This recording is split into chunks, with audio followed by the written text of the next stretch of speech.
My name's Tyler Kubacheck. I'm a design technology specialist here at TCOM. So at TCOM, we're really working in two directions. The first is developing a custom tool stack that's based on using machine learning in the design and analysis of building information models. The second direction is really about education and building excitement through this platform that we call Architecture Ex Machina, which is a kind of online community and knowledge share that we've been trying to start up. My name's Tyler Kubacheck. I'm a design technology specialist here at TCOM. At TCOM, the way that we're applying machine learning is really in two directions. The first is building a custom tool stack that's based on using machine learning in the design and analysis of building information models. So for us, that includes everything from creating custom data formats to enable consuming our building information models with neural networks, to building custom models ourselves. And then the second direction is really a way to build excitement and to share knowledge about our experiences in applying machine learning, primarily through an outlet that we call Architecture Ex Machina, which is a kind of community based around getting people excited about applying machine learning to design and engineering. The most important question for us is how can we use neural networks or machine learning models to encode past experience in a way that's applicable to our designs moving forward. For us, the excitement level is very high.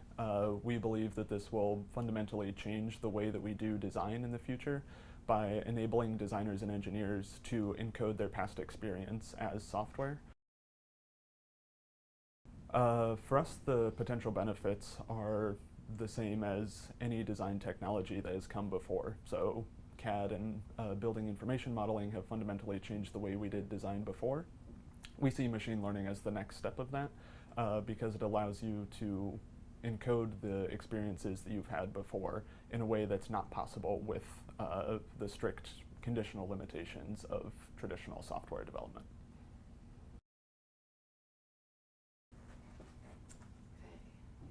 My name's Tyler Kubacheck, and I'm a design technology specialist here at TCOM.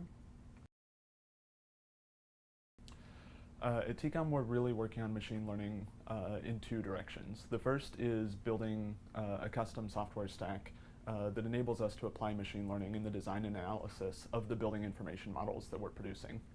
So for us, this includes everything from designing custom data formats, to applying existing machine learning models, to developing custom models to ourselves, and really understanding how to apply statistics and optimization and all of these tools of machine learning to what we do in design and engineering at the deepest levels.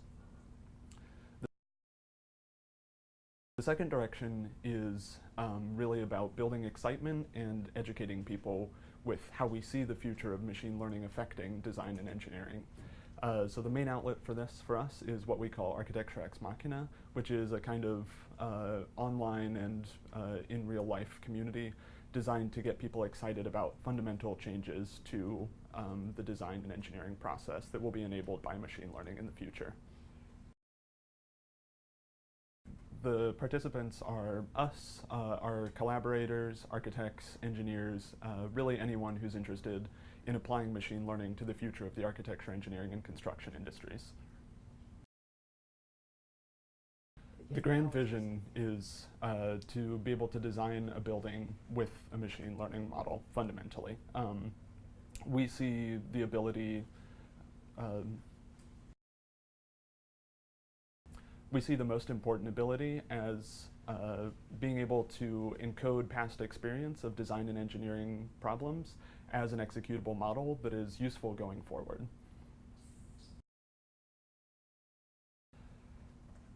The grand vision is to be able to encode past experience in solving design and engineering problems as an executable statistical model that'll be usable going forward.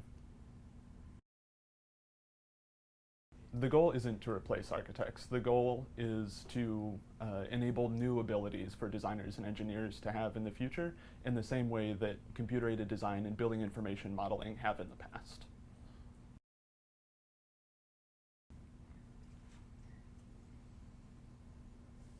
I'm trying to think.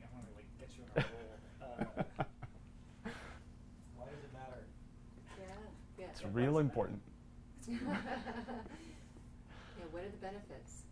Let's see.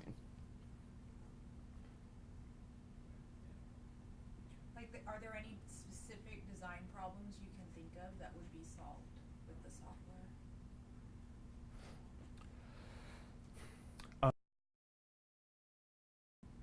Imagine trying to produce multiple design options for a very demanding client.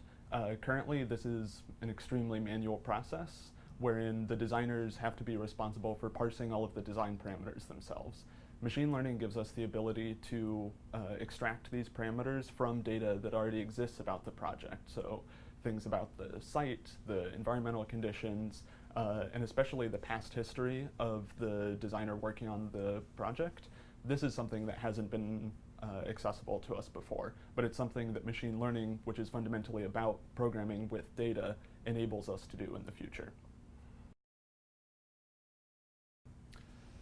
My name is Tyler Kubacheck. I'm a design technology specialist here at TCOM. My primary focus is on applying machine learning to our design process. So at TCOM, we're really working on machine learning from two directions. The first is building a custom software stack that allows us to apply machine learning to the design and analysis of our building information models. The second is an outlet for building excitement around applying machine learning to design more broadly in the industry. So imagine trying to produce design options for a very demanding client. Currently, this is an extremely manual process where the design staff are responsible for parsing all of the various parameters of the design. So currently, you could do this with regard to site constraints, environmental constraints, things like that. But what we haven't been able to do before is to extract the past history of design and engineering firms and recreate that in a way that's executable. And this, to us, is one of the fundamental changes that machine learning is going to bring to the industry in the near future. And that's what we're working on here. So the near future is now. We work on this right now. And this involves everything from building custom data formats to building plugins for the tools that we currently use to understanding applications of statistics and optimization to our everyday design practice. The grand vision is that machine learning will enable us to free designers from doing tedious, repetitive tasks that are not quite able to be captured by rule-based systems like parametric design. Machine learning gives us the ability to extract these patterns from past experience and to apply them to work going forward. So at TCOM, we're really working on machine learning in two directions. The first is in building a custom software stack that allows us to apply machine learning to the design and analysis of our building information models. And this is everything from building custom data formats to applying existing models to developing our own custom neural networks that we use. The second direction is in building excitement in the architecture, engineering, and construction industry. The primary outlet for this, for us, is what we call Architecture Ex Machina, which is an online and in real life community which is based around sharing our experiences, sharing code, sharing information, and hosting events that really build excitement for the future of machine learning in design and engineering. The grand vision for us is to be able to free designers and engineers from tedious, not quite automatable tasks that they're doing right now. So in the past, we've been able to describe simple rule-based systems through parametric design.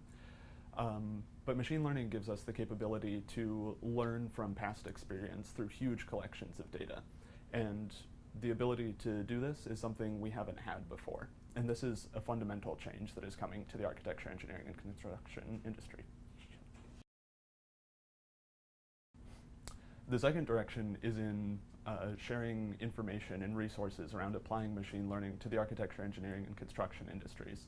For us, the primary outlet is a forum that we've started called Architecture Ex Machina, which is a place to share code, share information, and our overall experience in applying machine learning to our design process. The most surprising result for us has been the ability of pretty simple neural networks to learn associations between design elements in design documents. Say that again. The most surprising result has been our ability to get simple neural networks to learn associations between designed elements in existing design documents. This allows us to take past work that our firm has done and to deploy that as a way to train models effectively to do design in the future. My name is Tyler Kubacheck. I'm a design technology specialist here at TCOM. And my work is about applying machine learning to the design and engineering of telecom systems.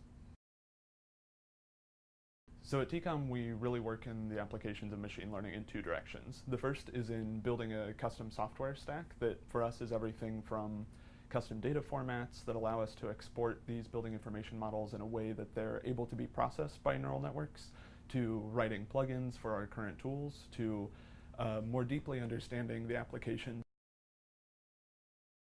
So the first direction is in building a custom software stack that allows us to apply machine learning to the design and analysis of the building information models that we're creating. And this includes everything from custom data formats to applying existing neural networks to building our own neural network models and really understanding how statistics and optimization are applicable to the design problems that we face.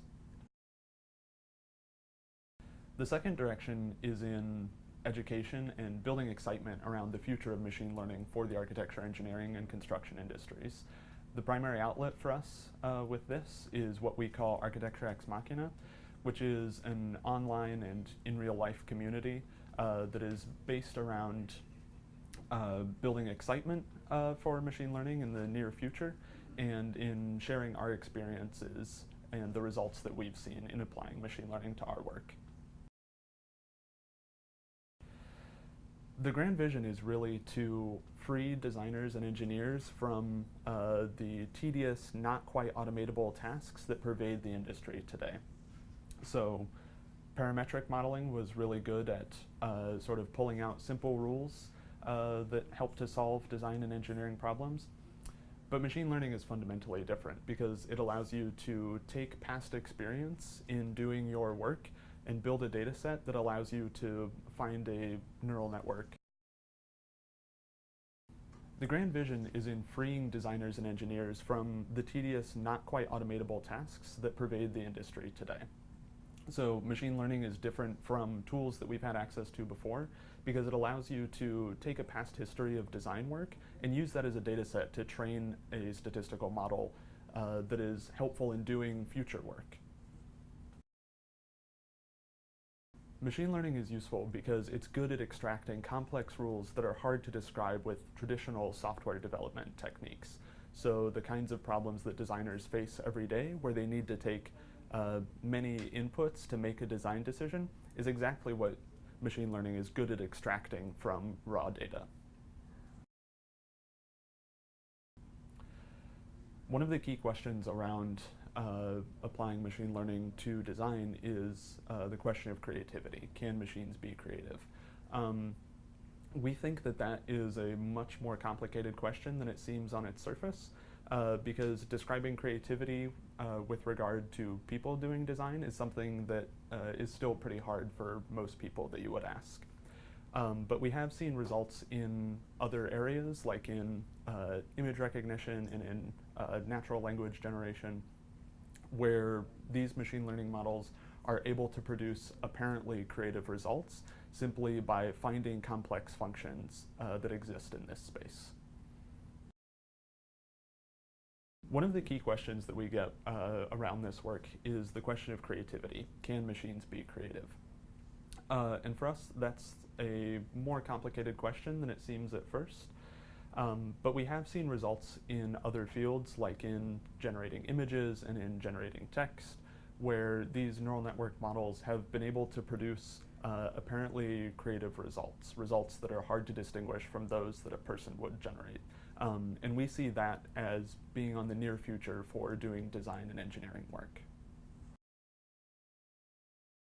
Well, the question of creativity is something that's harder. How do you determine if a person is creative? That's something that most people may not be able to answer as simply as they think that they can. But that's the kind of thing that you have to begin to ask when you're faced with a computer program that can produce original text and images and audio.